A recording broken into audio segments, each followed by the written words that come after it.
It's been a long time since I made a video, but I'm still at work with this Lions content. Did you realize that you were a champion in their eyes? Hello everyone, my name is Derek. Welcome back to the Gridiron Blitz. On this channel, we do predominantly Detroit Lions content with some NFL and college live streams as well. For everything Detroit Lions, check out my other channel, Detroit Lions Syndicate, where that is nothing but Detroit Lions. It's been a minute, man, since I made a video.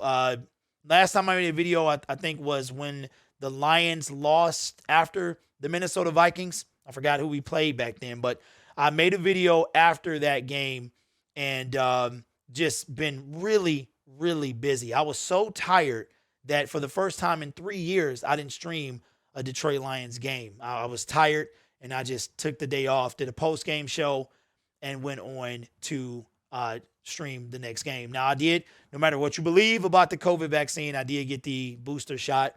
Kind of put me down for a couple of days, but now I am back making consistent content here to give you another view on the Detroit Lions. You've got Lions fixes from everywhere, but I know you guys keep coming back because you like the different opinions that you get. Nobody cares about this team like we do. So you guys make this possible. I appreciate it. Thank you again as well for 25,000 subscribers. I hit that on Friday. So Sunday. Thank you so much for that. I appreciate it. Wouldn't be anything without you. So I thank you.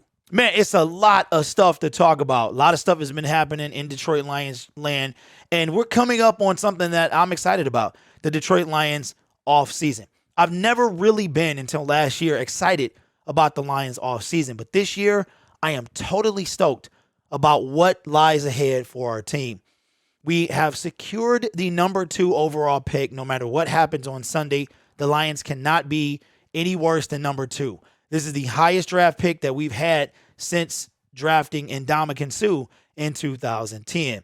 So I'm excited about that because after we made that second overall pick, a year later, we wind up making the playoffs. So you never know. There is a way for the Detroit Lions to potentially get the number 1 pick. That would be with the loss against the Green Bay Packers and a win by the Jacksonville Jaguars against the Indianapolis Colts, who, by the way, are playing to solidify their playoff position. Don't see the Jacksonville Jaguars beating anybody, really, but they did beat the Buffalo Bills in a 9-6 game earlier this season. So, as Kevin Garnett said, anything is possible. Now, if the Jaguars win that game and the Detroit Lions lose against the Green Bay Packers, we will be back holding that number 1 pick, which we've pretty much held the entire season until we won that second game against Arizona. That put us out, and we haven't been number 1 since. So I'm okay with that. No, I don't think Aiden Hutchinson lost any draft stock. I'm perfectly fine with picking him if we go that route. So number 1, number 2, as long as we win games. That's what I want us to do, is win games. Speaking of winning games, can't do that at all with Tim Boyle. Tim Boyle is pretty bad. He's bad. But Dan Campbell looks like he is going to keep Tim Boyle. I think he's going to keep Tim Boyle because he believes that Tim Boyle just needs more time. They went and got this guy. Green Bay Packers fans were like, oh, you got Tim Boyle, blah, blah, blah. And I hadn't seen anything about this guy. And what I've seen now is that he has a lot of work to do. He single-handedly lost us the game against the Atlanta Falcons 2 weeks ago and threw 3 interceptions this past week against the Seattle Seahawks. Tough place to go play in Seattle, and Tim Boyle did nothing. Tim Boyle has flashes. Like, he looks really, balls on strings, great arm, great accuracy at times, and then he almost looks like a completely different person the next drive. So I don't know. I have a belief that the Detroit Lions are going to keep Tim Boyle. We're going to cut David Blau. We're going to keep Tim Boyle. I just don't think there's enough quarterbacks out there who can be number 2 that got to come in and get familiar with the system. You do have Marcus Mariota. I don't know what his contract, a couple number 1s that could be number 2s, a couple of number 2s that can come over here. But I think we're just going to keep him. I do. I think the franchise have faith in him, and I think he will be a Detroit Lion next year. Amon-Ra St. Brown. Now, his name is indicative of how he's been playing. This guy, first rookie, if I'm not mistaken, in NFL history or something like that, to have 8 catches in 5 consecutive games. Ever since he caught that touchdown pass against the Minnesota Vikings to give the Detroit Lions their first win of the season. This guy has been unstoppable. Now, you wonder, is it that the Lions weren't using him right, or he just hadn't found his stride yet? But since that moment, he has been the best player on the team. Better than Jared Goff, better than DeAndre Swift, better than TJ Hawkinson, who shut down, as you know. So, listen, Amon-Ra is the real deal. Now, he's not a number one.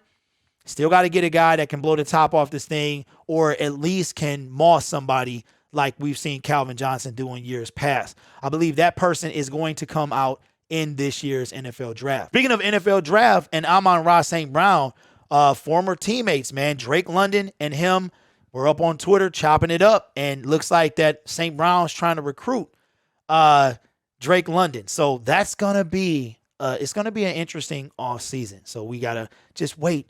Unfortunately, almost 4 months until the NFL draft. That's going to be a long 4 months. But, just like every other Lions fan, every season, I'm getting ahead of myself. We still have one more game to play in this miserable rebuild year, but at least we didn't have to look at Bob Quinn and Matt Patricia for the last 12 months. So that's a good thing.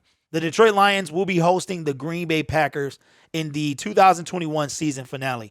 And Aaron Rodgers said he wants to play against our team. Now, I think that's kind of stupid. They have the number 1 seed locked up. There's literally no reason for Aaron Rodgers to play, but hey, he wants to play. Maybe, he's got that bum toe. Maybe we get a sack. Maybe he's out. I don't know. That's stupid to me, but Aaron Rodgers wants to play, so we'll see if Matt LaFleur is going to let him do that. He would like to play against the Detroit Lions. And we don't know if we will have Jared Goff. Looks like Tim Boyle will get his 3rd consecutive start against Aaron Rodgers and the Green Bay Packers, of all people. So I'm really not looking forward to the season finale, because I'm ready for the season to be over. And in years past, this season wouldn't be done. We would be in the offseason. A lot of things happening this offseason. It's going to be exciting, not just for our team, but the whole NFL, man. But the Detroit Lions will be hosting the Green Bay Packers. And if we have to play Aaron Rodgers, it's going to be a tough day. It really is, because he's going to beat us without even trying. I think he should sit, give Jordan Love some time, and have him come out here. And you've got the number 1 seed secured up. But, hey, you want to do that? Let's do that. It's so much more stuff we can talk about, but guess what? We've got the whole offseason to do so. We will start our offseason officially next Monday, as the Detroit Lions will be coming to clean out their lockers and head off into what seems to be an exciting offseason. Will we take Aiden Hutchinson? Will it be Kayvon Thibodeau? Will the Lions trade down, try to get another pick? And most importantly, will Matthew Stafford win a playoff game? We will see. That it's going to be a very entertaining offseason, very entertaining playoffs, and it's that time again, Lions fans, that our team is the most exciting when they're not on the field. The shoulda, coulda, woulda, the maybe, the what could be. And I think that this year we're starting after a miserable, absolutely atrocious rebuild year 1. We are heading in the right direction. And how could I forget about the 2022 NFL opponents? They've already been matched. I know we played the NFC East. I think this year we play some beatable teams, and it's going to be exciting next year. But we do play the Dallas Cowboys. I will be at that game, so that will be the one game that I go to on the road this coming season. So I'm going to put some stuff together for that. If you want to, hang out, be on the show, stuff like that, it's going to be a real big deal. It's not like the Matthew Stafford revenge tour, like that thing. That thing was a thing of its own. I loved it. But now it's time to get serious, get to business, and we're going to do a lot more road stuff as the seasons go on. So stick around with the Gridiron Blitz. There's a lot of stuff happening, a lot of catching up, a lot to look forward to this offseason. Lions have secured the number 2 pick. We've got 2 first-round picks, so we will guarantee be picking 3 of the top 34 players. Those are season-changing players in those first 3 picks. We just got to get it right. So you guys are awesome. My name is Derek. This is the Gridiron Blitz. Be sure to check out the pinned comment for Detroit Lions Syndicate. Look for more Detroit Lions content over there.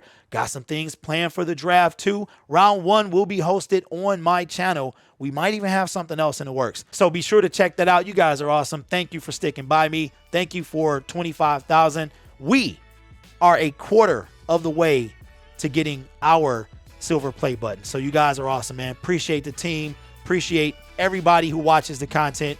And I'll see you all in the next video. Let's get this off season started, man. It's going to be a good one. Go Lions.